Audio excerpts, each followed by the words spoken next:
last thing I want to show you. Not only you give to meet the needs of others, but you got to give to support the work of the Lord. That sounds like the last one.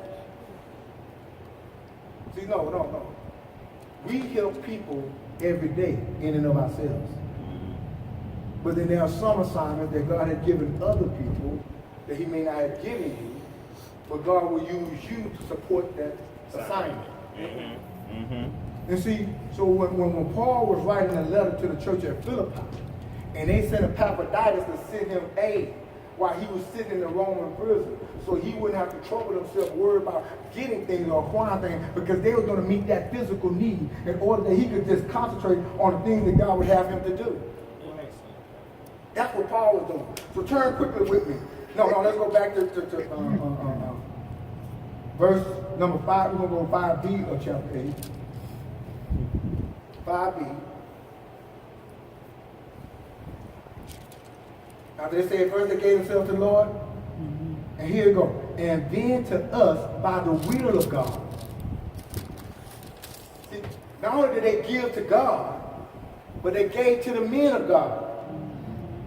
Not because the men of God asked them, but because as they was giving themselves to the Lord, as they was in prayer, as they was in meditation, God moved on their heart that you need to support the men of God.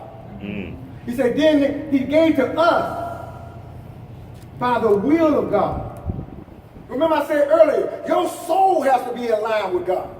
Your mind, your will, and your intellect, your will must be the same as God's will. Amen. So why do I give to Dr. Tony Evans, who have more people on his staff than I have members in this church? Because he has poured into me over the years through his radio and television ministry. I can't put a check on that. But what I can give, I give. Y'all do it to some of the people you give to, Swindoll, Stanley, and whoever else you choose to give to, Joel, and everybody else. Why do you give? Because God placed it on your heart to do it. And if God didn't place it on your heart, then don't do it. But he's going to place something on your heart to give in a very tangible way. Why? And then let's look at verse 6 and through 7. It says this, so we urge Titus, who was the pastor over the Corinthian church, that as he had begun, so he would also complete this grace in you as well. But as you abound in everything, in faith, in speech, in knowledge, in all diligence, and in your love for us, see that you abound in this grace too. Paul said, Corinthians, I wrote you a letter 2 times. In the first letter, I was just hoping and praying y'all get saved. Y'all had folks in here doing all kinds of stuff. You remember in 1 Corinthians when the dude was sleeping with his daddy's wife? Paul said, I need to kill him. So his soul may be saved. They were doing all kinds. They had prostitute churches where it's the temple of Diana, where they had prostitutes, and they often was to give their seed to the woman. Yeah, they had sex church. They had all kinds of things going on. And Paul was looking at it like, oh my God, you want me to minister to these people? He said, you see pimping around here. God said, no, I see a preacher. He said, Paul, there's some whoredom going on around here. Brother, I see holy people. So he said, when we look at our society, we see all the disgusting attributes of America right now. But when God looked at America, he said, I still want to bless America.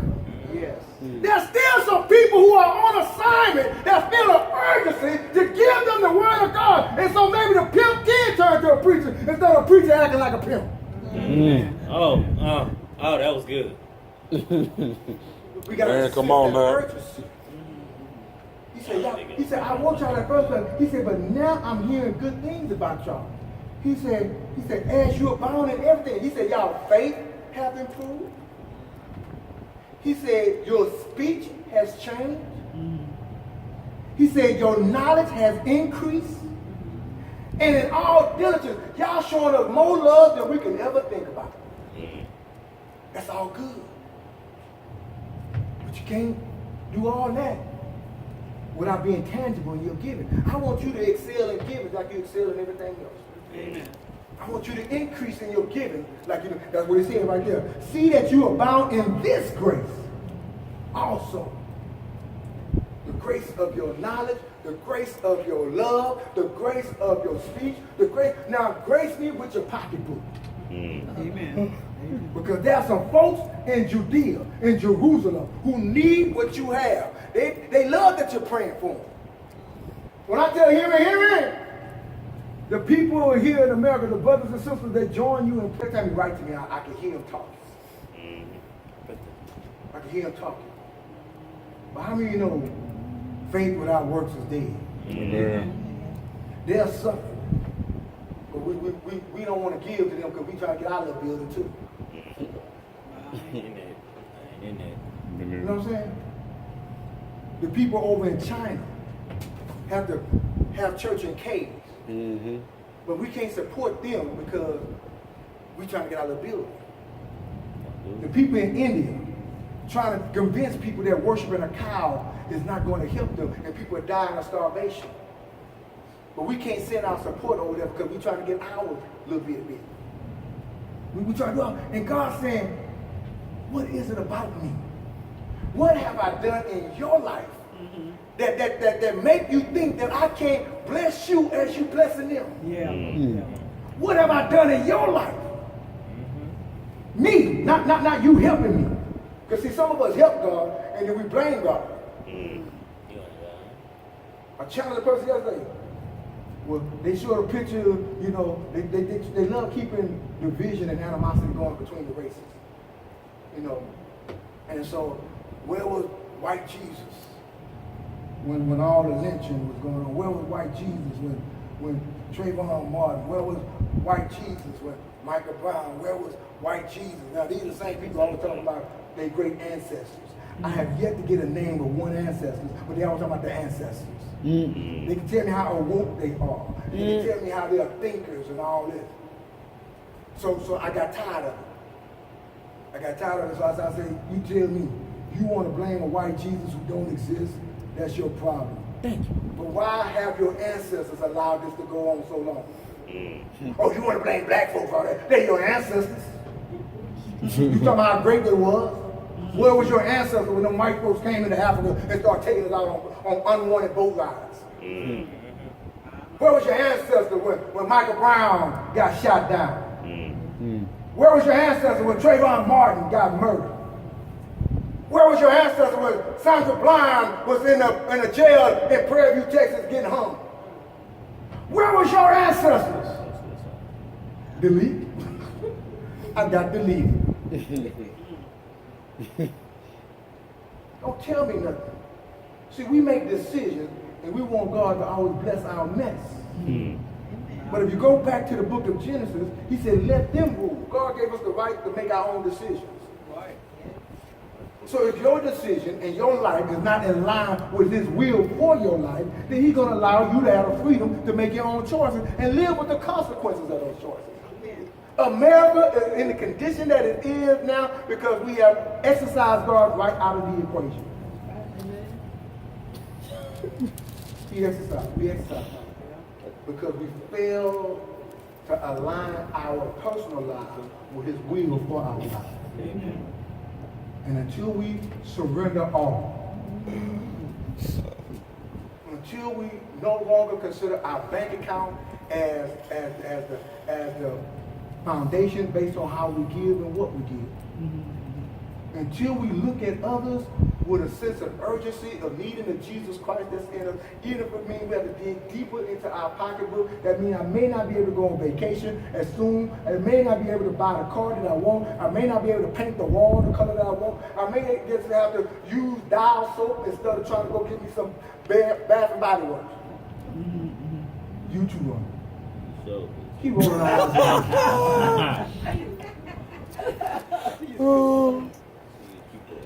I'm just saying.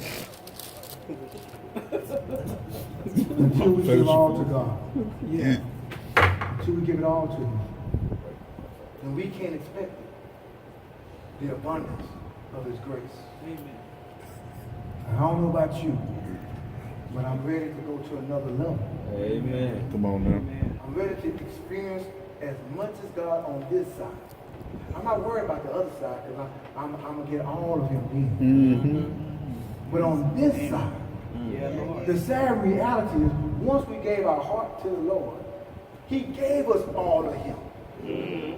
But we fail to utilize and access it and be in the presence of all of him because we got some blockage, we got some compartments that keep God out of every area of our life. Amen. And don't be like that young lady who came back from a Christian camp and brought Jesus home with her. And she said, Jesus, I want everybody to know that you're here. So she gave Jesus a nice bedroom. And then after a while, my friends came over and the thrill of camp left her. She told Jesus, you just stay in the room. I'm going to go out here with my friends. And we're going to hang out. And she'll show up, walk out there, and Jesus walk right behind her. And she'll make Jesus go back to the room. She said, now Jesus, I told you, you can't come with me out here. I got it out here. That's your room. And Jesus said, hey, follow back out. So then she bought some locks. And she locked Jesus in the room. So while she was there with her friends, and her friends said, girl, let's go get something to eat and drink. So they went out and they got something to eat and they got something to drink. Well, girl, there's a new club over here. Let us go club for a while. So they went out to the club, and while she was gone partying with her friend, someone broke into the house and stole everything that she had.